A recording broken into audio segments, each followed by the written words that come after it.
ত্রয়োদশ জাতীয় সংসদ নির্বাচনকে সামনে রেখে ভোটারদের মতামত জরিপের একটি চেষ্টা চলেছে এবং একটি ফলাফল আমরা সামনে দেখতে পেয়েছি। এই মাঠ জরিপটি তুলে এনেছে পরামর্শক প্রতিষ্ঠান ইনোভেটিভ কনসাল্টিং।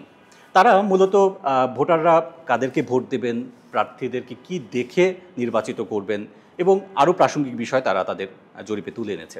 আমরা মূলত আজকে সেই জরিপের বিষয়বস্তুগুলো নিয়ে আমরা আলোচনা করব। বিএনপির ভোট মার্চ মাসে ছিল 17%, সেটা এখন বেড়ে হয়েছে 18.7। জরিপে ভোটারদের জন্য অন্যতম যে প্রশ্নটি ছিল সেটি হচ্ছে আগামী জাতীয় সংসদ নির্বাচনে কোন রাজনৈতিক দলের সবচেয়ে বেশি সম্ভাবনা আছে সরকার গঠন করার ক্ষেত্রে। এক্ষেত্রে আমরা দেখতে পাই ভোটাররা আস্থা রাখছেন জাতীয়তাবাদী দল বিএনপির প্রতি। জরিপ বলছে বিএনপি সরকার গঠন করতে পারে এমন মত দিয়েছেন অন্তত 40% ভোটার। এরপরে আমরা দেখছি জামায়াতে ইসলামের কথা বলা হচ্ছে। জামায়াতে ইসলামকে 23.3% ভোটার আসলে জামায়াতে ইসলামের পক্ষে মত দিয়েছেন যে তারা নির্বাচিত হয়ে সরকার গঠন করতে পারে। এর বাইরে যদি আওয়ামী লীগকে সুযোগ দেওয়া হয় সেক্ষেত্রে 12.1% ভোটার মনে করেন সরকার গঠন করতে পারবে আওয়ামী লীগ। এর বাইরে আছে এনসিপির কথা এসেছে, যেটা জাতীয় নাগরিক পার্টি। তাদের ক্ষেত্রে বলা হচ্ছে 3.8% ভোটার মনে করেন যে তারা নির্বাচিত হয়ে সরকার গঠন করতে পারবে। পরবর্তী যে প্রশ্ন ছিল সেটা হচ্ছে ভোটাররা কি দেখে প্রার্থীকে ভোট দেবেন।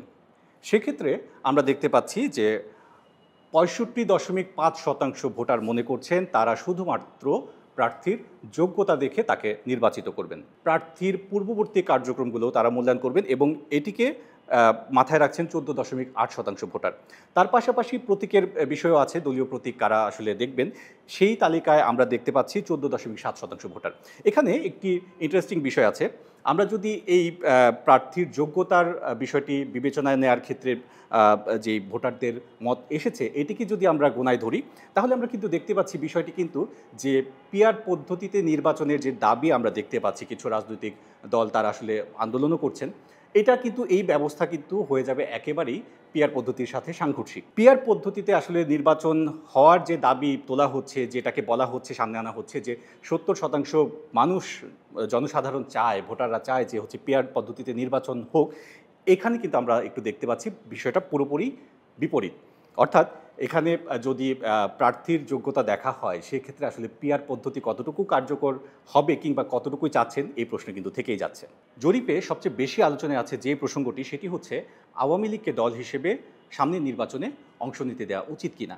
এক্ষেত্রে আমরা সাধারণ ভোটারদের যে মতামত পাচ্ছি তাতে তারা বলছেন যে তারা আসলে সকল দলের সমন্বয়ে সকল দলের অংশগ্রহণে একটি অন্তর্ভুক্তিমূলক নির্বাচন তারা দেখতে চান। সেক্ষেত্রে জরিপের ফলাফল বলছে আওয়ামী লীগ সহ অন্যান্য দলের সকল দলের অংশগ্রহণমূলক নির্বাচন চান 45.79% ভোটার। এর বিপরীতে আওয়ামী লীগের বিচার হওয়ার আগ পর্যন্ত তাদেরকে নির্বাচনে অংশ দিতে নারাজ হচ্ছেন 45.58% ভোটার। জরিপের আরও একটি প্রশ্নে আমরা দেখতে পাচ্ছি যে স্থানীয় রাজনৈতিক কার্যক্রম নিয়ে সন্তুষ্টি আসলে যাচাই করা হয়েছে সাধারণদের। সেক্ষেত্রে প্রশ্ন করা হয়েছিল যে রাজনৈতিক দলগুলো আছে তারা স্থানীয় পর্যায়ে যে ধরনের কার্যক্রম চালাচ্ছেন সেগুলোতে আসলে কোন দলের প্রতি কার কতটুকু সন্তুষ্টি এসেছে সেটি আসলে যাচাই করার এক ধরনের চেষ্টা হয়েছে। আমরা দেখতে পাচ্ছি এক্ষেত্রে জামায়াতে ইসলামী বাংলাদেশের পক্ষে বেশি মত এসেছে সাধারণদের। 13.7% ভোটার মনে করেন জামায়াতে ইসলাম বর্তমানে যে ধরনের কার্যক্রম চালাচ্ছে সেগুলো আসলে তাতে তারা শতভাগ সন্তোষ প্রকাশ করছেন। এর পরবর্তীতে আমরা যে দলটির নাম পেয়েছি সেটি হলো এনসিপি। তাদের কার্যক্রমে 9.1% ভোটার সন্তুষ্টি জানিয়েছেন এবং এরপরে আছে বিএনপির অবস্থান, তাদের পক্ষে মত দিয়েছেন 8.2% ভোটার। এরপরে চতুর্থ অবস্থায় আমরা আওয়ামী লীগের কার্যক্রমের কথা আমরা জানতে পেরেছি, সেখানে 6.3% ভোটার মনে করছেন যে আওয়ামী লীগের কার্যক্রম যা চলছে সেটি শতভাগ সঠিক। বাংলাদেশের সঙ্গে প্রতিবেশী দেশ ভারত এবং পাকিস্তানের সম্পর্কের উন্নতি চান কিনা এ ধরনের প্রশ্ন রাখা হয়েছিল জরিপে।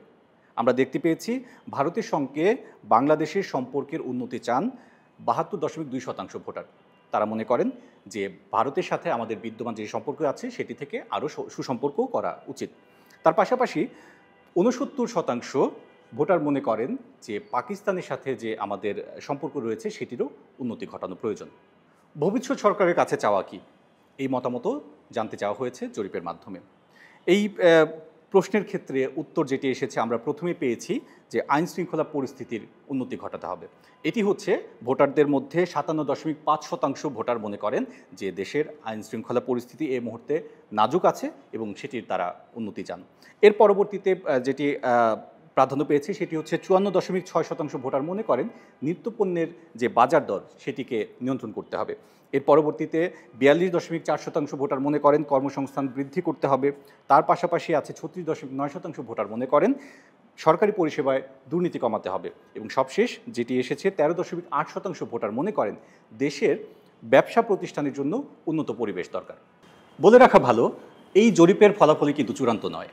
মূলত জরিপ যেভাবে আসলে জরিপের কার্যক্রম পরিচালিত হয় সেটা যদি আপনাদেরকে একটু ব্যাখ্যা করতে যাই, যে সারা বাংলাদেশে যে ভোটার আছেন সবাইকে ধরে ধরে সবার মতামত কিন্তু আসলে নেওয়া সম্ভব না, সেটি একটি সময় সাপেক্ষ বিষয়। তবে এক্ষেত্রে যেটি হয়, একটি নমুনা সংগ্রহ করা হয় স্যাম্পলিং করে ভোটারদের মধ্য থেকে কিছু ভোটার, আমরা যদি দেখি যে ইনোভেটিভ কনসাল্টিং আসলে 10,413 জন ভোটারকে আসলে নমুনা হিসেবে সংগ্রহ করেছে এবং তাদের মতামত জরিপ যাচাই করেছে। তো এটা হচ্ছে একটা মোটামুটি যে কোনো একটি ঘটনার ফলাফলের প্রাক ধারণা আসলে করার জন্য যে জরিপ করা হয় এটাই হচ্ছে সেই ফলাফল। এটি শেষ নয়, মূলত বাংলাদেশের নির্বাচনে এবং হচ্ছে সামনের গণতান্ত্রিক ব্যবস্থা কিংবা দেশের নির্বাচন ব্যবস্থা কিভাবে প্রতিফলিত হবে সেটা কিন্তু দেখা যাবে জনসাধারণ যখন ভোটাধিকার প্রয়োগ করবে তার মাধ্যমে।